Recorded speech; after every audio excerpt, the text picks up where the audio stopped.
वृद्धा संगम नामक एक प्रसिद्ध तीर्थ है जहां वृद्धेश्वर नामक शिव का निवास है। उस तीर्थ की कथा सब पापों का नाश करने वाली है। पूर्व काल में एक महातपस्वी मुनि थे, उनका नाम वृद्ध गौतम था। वे जब बालक थे तब किसी तरह पिता ने उनका यज्ञोपवीत मात्र कर दिया। इसके बाद वे बाहर भ्रमण करने को चले गए। उन्हें केवल गायत्री मंत्र याद था। वे वेदों का अध्ययन और शास्त्रों का अभ्यास नहीं कर सके। केवल गायत्री का जप और अग्निहोत्र नियम पूर्वक कर लेते थे। इतने से ही उनका ब्रह्मत्व सुरक्षित था। विधि पूर्वक अग्नि की उपासना और गायत्री जप करने से उनकी आयु बहुत बढ़ गई। यो भी उनकी अवस्था अधिक हो चुकी थी, किंतु विवाह नहीं हो सका। कोई उन्हें कन्या देने वाला नहीं मिला। गौतम भिन्न भिन्न तीर्थों, वनों और पवित्र आश्रमों में भ्रमण करते रहे। घूमते घूमते शीतगिरी पर चले गए और वहीं रहने लगे। वहां उन्होंने एक रमणीय गुफा देखी जो लताओं और वृक्षों से घिरी हुई थी। उसमें एक अत्यंत दुर्बल तपस्विनी वृद्धा रहती थी। उसके सब अंग शिथिल हो गए थे। वे वीतरागा ब्रह्मचारिणी थी और एकांत में रहा करती थी।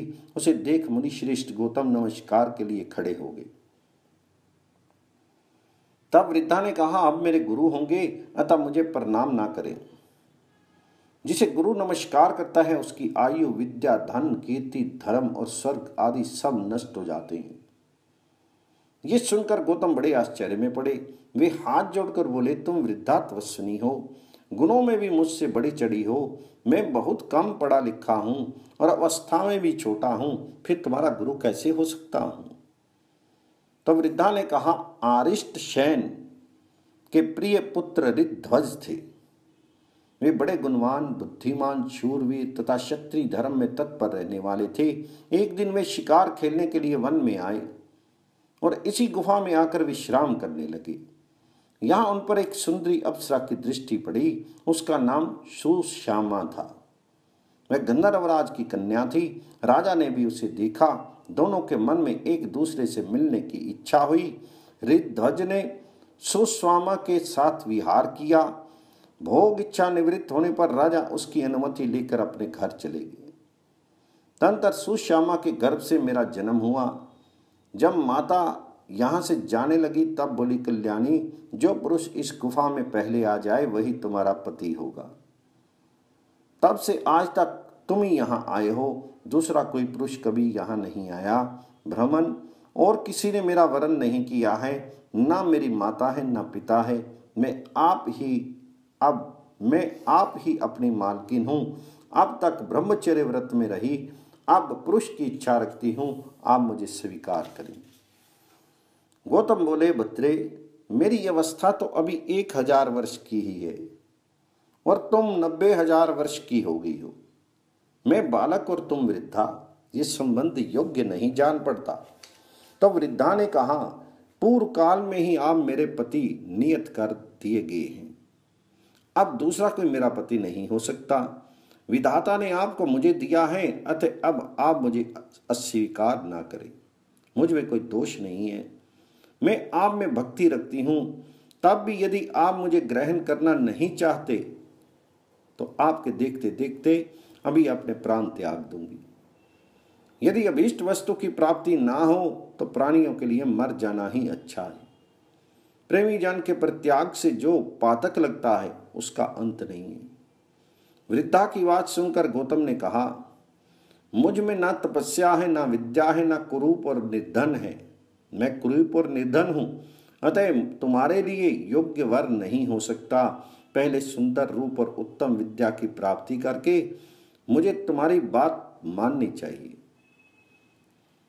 वृद्धा ने कहा, ब्राह्मण, मैंने अपनी तपस्या से सरस्वती देवी को संतुष्ट किया है।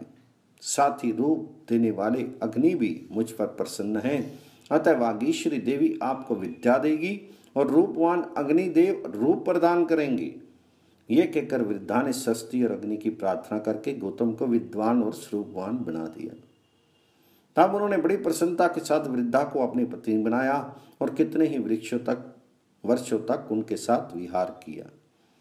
एक दिन वशिष्ठ और वामदेव आदि महर्षि पुण्य तीर्थों में भ्रमण करते हुए उस गुफा में आए। गौतम और उनकी पत्नी ने वहां आए हुए ऋषि मुनियों का विधिवत स्वागत सत्कार किया। उनमें से कुछ लोगों ने गौतम का उपहास करते हुए पूछा, बूढ़ी माँ, ये तो बताओ, ये गौतम तुम्हारे पुत्र लगते हैं या पोते? कल्याणी, सच सच बताना। वृद्ध पुरुष के लिए युवती स्त्री विष के समान है और वृद्धा स्त्री के लिए युवा पुरुष अमृत के समान है। प्रिय और अप्रिय का संयोग हमने दीर्घ काल के पश्चात यहीं देखा है। गौतम और उसकी पत्नी दोनों इस परिहास को सुनकर चुप रह गए। आतिथ्य ग्रहण करके सब महर्षि चले गए। उनकी बातों को याद करके वे दोनों दंपति बहुत दुखी हुए। एक दिन स्त्री सहित गौतम ने मुनिवर अगस्त जी से पूछा, महर्षि, कौन सा देश या तीर्थ ऐसा है जहां जाने से कल्याण की प्राप्ति होती है? तो अगस्त ने कहा, ब्राह्मण, मैंने मुनियों के मुख से सुना है, गोदावरी नदी में स्नान करने से सब कामनाएं पूर्ण हो जाती हैं। अगस्त की बात सुनकर गौतम उस वृद्धा के साथ गौतमी तट पर गए और कठोर तपस्या करने लगे। उन्होंने भगवान शंकर विष्णु का स्तवन किया तथा पत्नी के लिए गंगा जी को भी संतुष्ट किया। गौतम बोले, शिव, जिनका हृदय व्यथित है, ऐसे पुरुषों के लिए संसार में पार्थी सहित आप ही शरण हैं। ठीक वैसे ही जिस प्रकार मरुभूमि के पथिकों के लिए वृक्ष ही आश्रय होता है, भगवान श्री कृष्ण आप ही छोटे बड़े सब भूतों के पापों का सर्वथा निवारण करने वाले हैं। जैसे सूखती हुई खेती को मेघ ही सींचकर हरा भरा करता है, सुदामय तरंगों से शोभित गौतमी, तुम वैकुंठ रूपी दुर्ग में पहुंचने के लिए सीढ़ी हो। इस अधोगति में पड़कर संतप्त हो रहे हैं। माता, तुम हमारे लिए शरण हो जाओ। सबको शरण देने वाली गौतमी गंगा गौतम के स्तोत्र से प्रसन्न होकर बोली, ब्राह्मण, तुम मंत्र पढ़ते हुए मेरे जल से अपनी स्त्री का अभिषेक करो, इससे वह रूपवती हो जाएगी। इसके सभी अंग मनोहर हो जाएंगे, नेत्रों में भी सुंदरता आ जाएगी। तब ये सब प्रकार के शुभ लक्षणों से शोभा पाने लगेगी। गंगा जी के आदेश से दोनों ने ऐसा ही किया। अतः उनकी कृपा से दोनों पति पत्नी सुंदर रूप वाले हो गए। उनके अभिषेक का जो जल था वह नदी रूप में परिणित हो गया। वृद्धा नाम से ही उस नदी की ख्याति हुई। गौतम ने जो शिवलिंग की स्थापना की वह भी वृद्धा के ही नाम से वृद्धेश्वर कहलाए। वहीं मुनिश्रेष्ठ गौतम ने वृद्धा के साथ संपूर्ण आनंद प्राप्त किए। तब से उस तीर्थ का नाम वृद्धा संगम हो गया। वहां किया हुआ स्नान और दान सब मनोरथों को सिद्ध करने वाला है।